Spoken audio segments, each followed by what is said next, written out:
In the UK, the current prison population is 84,681. 11,623 of these are our youths.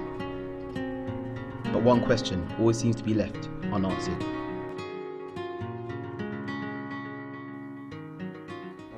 Yeah, I've been to court before. Here we talk to those who have been tried or sentenced and family members affected by the experience. How did it affect me? Obviously, I felt like obviously it was my fault. So I felt bad for them. You get me? I blame myself, obviously. It's the only person you can blame. Really, like the way it affects your family, it's not worth it. You get me? It's not worth all the hassle and all that rubbish.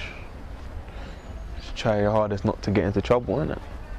You get me? If your family cares about you, why put them through all that emotion, all that stress and all that? You get me? Yeah, I saw like my mum was worried, my dad was worried, but my dad was going on like obviously the big man role. You get me? Like he don't really mind, but deep down you can tell that it's hurting him. But the person that I think realistically that like was affected the most was my sister, innit? Really.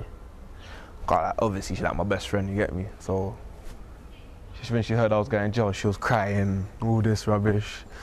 Everyone was crying, blah, blah, blah. But, yeah, man. It affected a lot of people, innit? I was surprised, as a matter of fact, because I thought most of the people that was actually affected, I thought they didn't even care about me. You get me?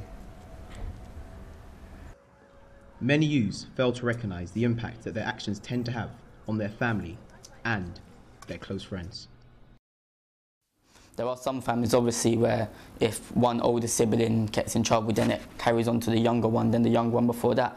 But me personally, I use it as an example of what not to do and how to stay out of trouble, because I've seen what it can happen to you. On the first visit when I saw my brother, it was very emotional, because obviously I was scared and just worried about how he would be and if he was okay.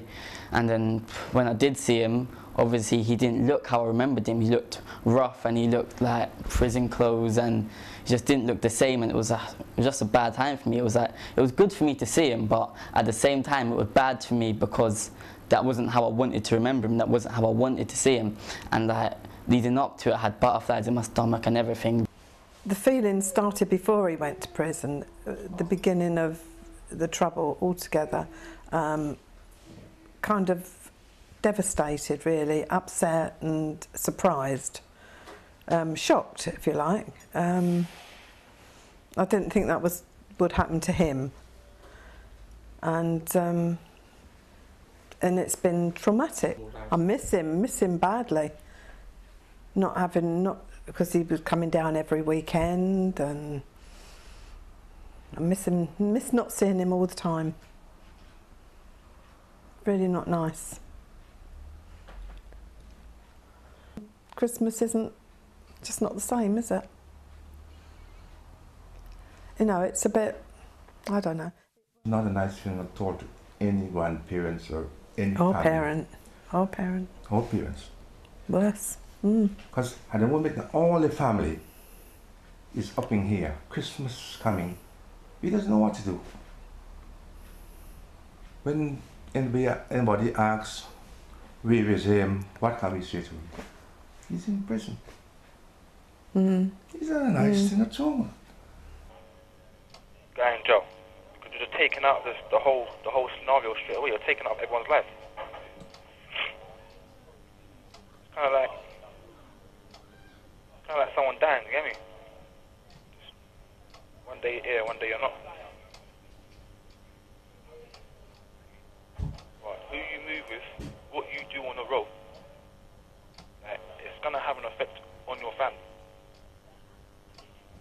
Even though at that time you don't think about it. When you do hit that jail cell and they close that door, well, it hits you hard. It hits you hard. Yeah, you wanna go on roads, be with a gang, get involved with drugs, firearms, all them kind of things there. It's not worth it. It's not worth it in the slightest, because at the end of the day, yeah, you might think jail's nothing, you can handle jail. But it's not only you writing that sentence.